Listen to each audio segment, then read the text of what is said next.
Study with Gauri YouTube চেনেললৈ আপোনালোক সকলোকে স্বাগতম জনাইছোঁ। আজি আমি নৱম মান শ্ৰেণীৰ অৰ্থনীতিৰ প্ৰথম অধ্যায়ৰ প্ৰশ্নোত্তৰসমূহ আলোচনা কৰিবলৈ লৈছোঁ। ইতিমধ্যে পাঠটো মই তোমালোক সকলোৰে লগত আলোচনা কৰিলোঁ, তোমালোকক বুজালোঁ। এতিয়া আজি আমি প্ৰশ্নখিনি আলোচনা কৰিম।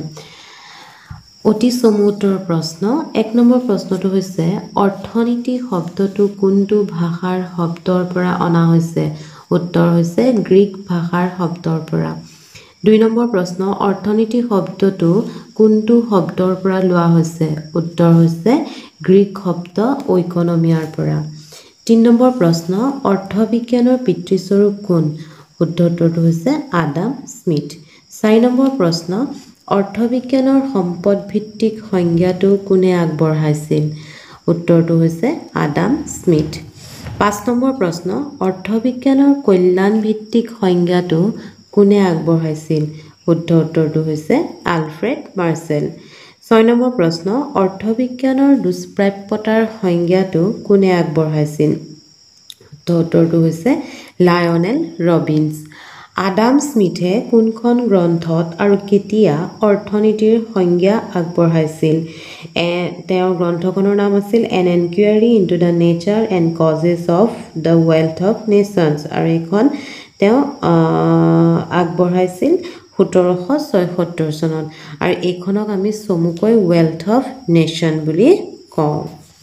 ইয়াৰ পিছৰ প্ৰশ্ন ৮ নম্বৰ প্ৰশ্ন আলফ্ৰেড মাৰ্শ্বেলে কোনখন গ্ৰন্থত আৰু কেতিয়া অৰ্থনীতিৰ সংজ্ঞা আগবঢ়াইছিল?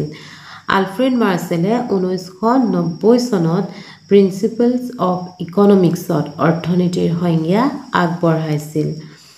লায়নেল ৰবিন্সে কোনখন গ্ৰন্থত আৰু কেতিয়া অৰ্থনীতিৰ সংজ্ঞা আগবঢ়াইছিল?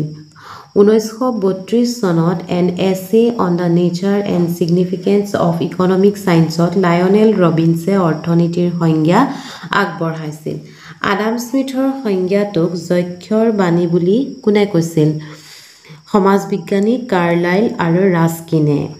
দক্ষতাৰ ওপৰত গুৰুত্ব দি কোনে অৰ্থনীতিৰ সংজ্ঞা আগবঢ়াইছিল? ছেমুৱেলছন আৰু নৰ্ডহাছে। ১২ নম্বৰ প্ৰশ্ন কোনো বস্তুৰ অভাৱ মানুহৰ অভাৱ পূৰণ কৰিব পৰা ক্ষমতাক কি বুলি কোৱা হয়? উত্তৰটো হৈছে উপযোগিতা। ১৩ নম্বৰ প্ৰশ্ন উৎপাদনৰ উৎপাদিত আহিলাক কি বুলি কোৱা হয়? উত্তৰটো হৈছে মূলধন। ১৪ নম্বৰ প্ৰশ্ন মাইক্ৰ' আৰু মেক্ৰ' শব্দ দুটা কোন দুটা শব্দৰ পৰা লোৱা হৈছে? শুদ্ধ উত্তৰটি হৈছে মাইক্ৰ' শব্দটো গ্ৰীক শব্দ মেক্ৰছৰ পৰা, যাৰ অৰ্থ হ'ল সৰু, আৰু মেক্ৰ' শব্দটো গ্ৰীক শব্দ মেক্ৰছৰ পৰা লোৱা হৈছে, যাৰ অৰ্থ হ'ল ডাঙৰ। এতিয়া আহিল চমু উত্তৰৰ প্ৰশ্ন। ১ নম্বৰ আডাম স্মিথৰ সংজ্ঞাত অৰ্থবিজ্ঞানৰ সংজ্ঞাটো লিখা। আডাম স্মিথৰ মতে অৰ্থবিজ্ঞান সম্পদৰ বিজ্ঞান। ২ নম্বৰ মাৰ্শ্বেলৰ অৰ্থবিজ্ঞানৰ সংজ্ঞাটো লিখা।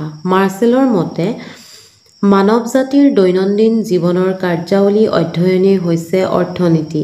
ই ব্যক্তিগত আৰু সামাজিক কাৰ্যাৱলীৰ সেই অংশটো অধ্যয়ন কৰে যিটো অংশ পাৰ্থিৱ কল্যাণ সাধন আৰু ইয়াৰ ব্যৱহাৰৰ সৈতে ঘনিষ্ঠভাৱে জড়িত।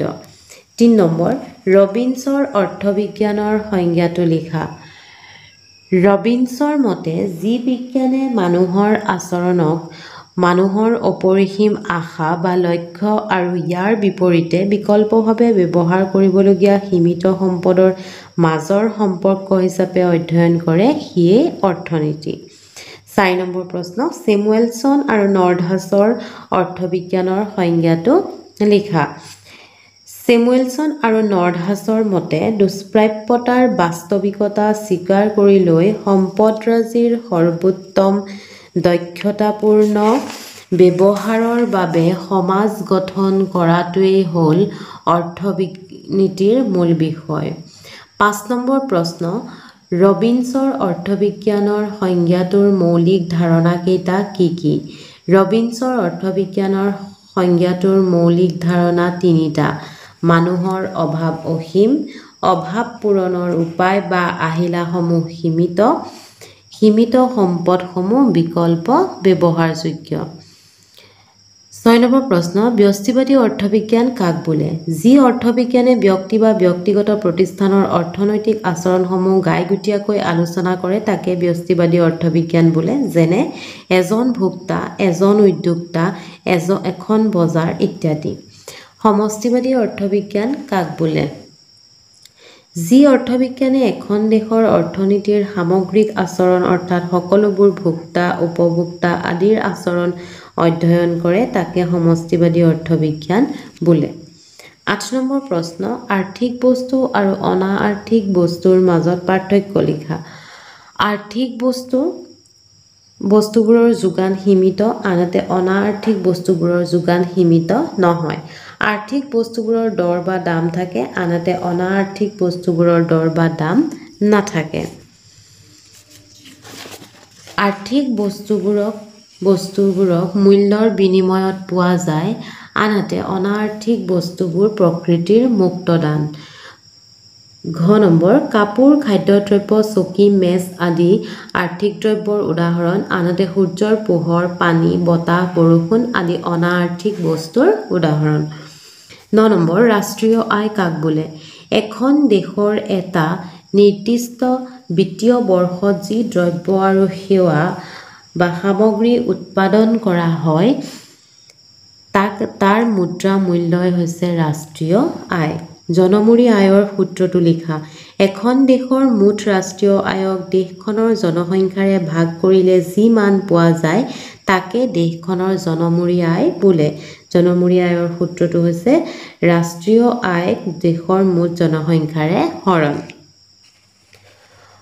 দীঘল উত্তৰৰ প্ৰশ্ন অৰ্থবিজ্ঞান অধ্যয়নৰ প্ৰয়োজনীয়তা উদাহৰণসহ ব্যাখ্যা কৰা অৰ্থবিজ্ঞান যিহেতু সমাজ জীৱনৰ লগত জড়িত বিষয় গতিকে অৰ্থবিজ্ঞান অধ্যয়নৰ বহুতো প্ৰয়োজনীয়তা আছে তাৰে কেইটামান তলত উল্লেখ কৰা কৰদাতা নাগৰিক এগৰাকীয়ে নিশ্চয় জানিব খুজিব চৰকাৰে কিদৰে ৰাজহ সংগ্ৰহ কৰে সংগৃহীত ৰাজহ কিদৰে ব্যয় কৰোঁতে কি নীতি মানি চলে সংগৃহীত ৰাজহৰ উচিত ব্যৱহাৰ হৈছে নে নাই ইত্যাদি জানিবৰ বাবে অৰ্থবিজ্ঞান অধ্যয়নৰ প্ৰয়োজনীয়তা আছে খ সমাজ সংগঠক বা সংস্কাৰক এগৰাকীয়ে ব্যাপক আৰু গভীৰ দৰিদ্ৰতাৰ কাৰণসমূহ ফহিয়াই চাব বিচাৰিব তেনে কৰোঁতে তেখেতে বুজি পাব যে সমস্যাটোৰ বহুতো কাৰণ অৰ্থনৈতিক এনে কাৰণসমূহ বুজিবৰ বাবে অৰ্থবিজ্ঞান অধ্যয়নৰ প্ৰয়োজনীয়তা আছে সচেতন গ্ৰাহক হিচাপে বজাৰত অত্যাৱশ্যকীয় সা-সামগ্ৰীৰ মূল্য বৃদ্ধিৰ কাৰণসমূহ জানিবৰ বাবে অৰ্থবিজ্ঞান অধ্যয়নৰ প্ৰয়োজনীয়তা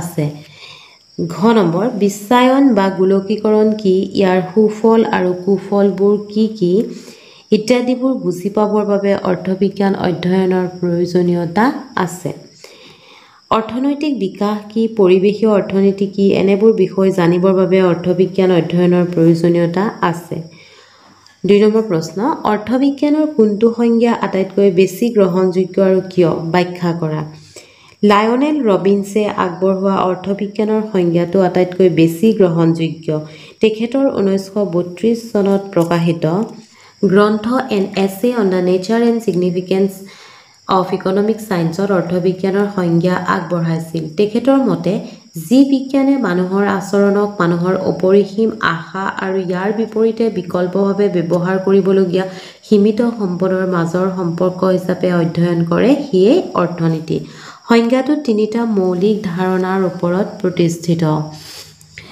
1 নম্বৰ মানুহৰ অভাৱ অসীম 2 নম্বৰ অভাৱ পূৰণৰ উপায় বা আহিলাসমূহ সীমিত 3 নম্বৰ সীমিত সম্পদসমূহ বিকল্প ব্যৱহাৰযোগ্য এই তিনিটা মৌলিক ধাৰণাৰ পৰা অৰ্থনৈতিক সমস্যা তথা পছন্দৰ সমস্যাৰ সৃষ্টি হয় বিকল্পভাৱে ব্যৱহাৰ উপযোগী সীমিত সম্পদৰ সহায়ত অসীম অভাৱৰ কোনটো অভাৱ পূৰণত অধিক গুৰুত্ব দিব সেয়ে লৈ যিসমূহ সমস্যাৰ সৃষ্টি হয় তাকে অৰ্থনৈতিক সমস্যা বা পছন্দৰ সমস্যা বোলে ৰবিনছৰ সংজ্ঞাক দুষ্প্ৰাপ্যতাৰ সংজ্ঞাও বোলে ৰবিনছৰ সংজ্ঞাটো সমালোচনাৰ সন্মুখীন হৈছে কিয়নো সমালোচকসকলৰ মতে পছন্দৰ সমস্যাতকৈ বৰ্তমান কালৰ অৰ্থনৈতিক উন্নয়নৰ সমস্যাহে অধিক গুৰুত্বপূৰ্ণ আৰু ৰবিনছৰ সংজ্ঞা এই ক্ষেত্ৰত নিমাত অৰ্থবিজ্ঞানৰ পৰিসৰ সম্পৰ্কে লিখা। অৰ্থবিজ্ঞানৰ পৰিসৰে সমাজৰ আৰ্থিক কাৰ্যকলাপ সামৰি লয়। তলৰ বিষয়সমূহ অৰ্থবিজ্ঞানৰ পৰিসৰৰ অন্তৰ্ভুক্ত। 1 নম্বৰ ভোগ কাৰ্য। মানুহৰ অভাৱ দূৰ কৰাৰ কাৰ্যকলাপেই হৈছে ভোগ। 2 নম্বৰ উৎপাদন। উপযোগী সামগ্ৰী বা সেৱাৰ সৃষ্টিয়ে হৈছে উৎপাদন। উৎপাদনৰ 4টা উপাদান: ভূমি, শ্ৰম, মূলধন আৰু সংগঠক। বিতৰণ। সামগ্ৰীৰ উৎপাদন কাৰ্য সম্পাদন কৰাৰ পাছত ইয়াক উপভোক্তাৰ মাজত বিতৰণ কৰিলেহে ভোগ কাৰ্য সম্ভৱ হ'ব। 4 নম্বৰ বিনিময়। সকলোৱে যিহেতু লাগতিয়াল সকলো বস্তুবোৰ নিজে উৎপাদন কৰি ল'ব নোৱাৰে, সেয়ে ব্যক্তি, অঞ্চল আৰু দেশৰ মাজত বিনিময়ৰ আৱশ্যক হয়। বিনিময় 2 প্ৰকাৰৰ: আন্তৰ্জাতিক বাণিজ্য আৰু আভ্যন্তৰীণ বাণিজ্য। মুদ্ৰা। দ্ৰব্যৰ প্ৰত্যক্ষ বিনিময় প্ৰথাৰ অসুবিধাসমূহ আঁতৰাই বিনিময় ব্যৱস্থাক সৰলতা প্ৰদান কৰাৰ বাবেই মুদ্ৰাৰ সৃষ্টি হৈছিল। আয়। জনমূৰি আয়, ৰাষ্ট্ৰীয় বা জাতীয় আয়, ইয়াৰ বৃদ্ধি তথা বিতৰণ, অৰ্থনৈতিক কল্যাণৰ লগত ইয়াৰ সম্পৰ্ক আলোচনা কৰাটো অৰ্থনীতিৰ পৰিসৰৰ অন্তৰ্গত। 7 নম্বৰ ৰাজস্ব বিজ্ঞান বা ৰাজহুৱা বিত্তবিজ্ঞান। চৰকাৰী আয়, ব্যয় আৰু চৰকাৰী ঋণৰ আলোচনাই হৈছে ৰাজহুৱা বিত্তবিজ্ঞান। 8 নম্বৰ কল্যাণকামী অৰ্থনীতি। ভোগ কাৰ্য, উৎপাদন, বিতৰণ ইত্যাদি কাৰ্যৰ লগত জড়িত ব্যক্তিৰ লগতে সমাজৰ কল্যাণ সাধনো কৰিব লাগিব। অৰ্থনীতিবিদ A.C. Pigou, ভিলফ্ৰেডো পেৰেটো, হিগছ, অমৰ্ত্য সেন আদি কল্যাণকামী অৰ্থনীতিৰ পৃষ্ঠপোষক। পৰিৱেশীয় অৰ্থনীতি। পাৰিপাৰ্শ্বিকতাৰ ভাৰসাম্য কিদৰে ৰক্ষা কৰিব পাৰি, সেই উদ্দেশ্যে পাৰিপাৰ্শ্বিকতাৰ অধ্যয়ন অৰ্থনীতি বিষয়ত অন্তৰ্ভুক্ত কৰা হৈছে। 10 নম্বৰ সীমিত দক্ষতা। সীমিত সম্পদৰাজিক দক্ষতাপূৰ্ণ ব্যৱহাৰৰ যোগেদি সমাজ গঠন কৰাটো অৰ্থনীতিৰ মূল বিষয়। অৰ্থনীতিৰ 9ম শ্ৰেণীৰ অৰ্থনীতিৰ প্ৰশ্নোত্তৰসমূহ ইয়াতে শেষ হৈছে। গোটেইখিনি প্ৰশ্নোত্তৰ মই তোমালোকক আলোচনা কৰিলোঁ। হয়তো সকলোৰে কাৰণে এই ভিডিঅ'টো লাভৱান হ'ব বুলি মই আশা ৰাখিছোঁ। আৰু যদি ভিডিঅ'টো ভাল লাগিছে তেতিয়াহ'লে লাইক, কমেণ্ট আৰু শ্বেয়াৰ কৰি দিব। লগতে মোৰ চেনেলটো ছাবস্ক্ৰাইব কৰি দিব। লগতে বেল আইকনটো বজাই দিব। তেতিয়া মই মোৰ নতুন ভিডিঅ'সমূহ আপোনালোকে পাই থাকিব। Thank U.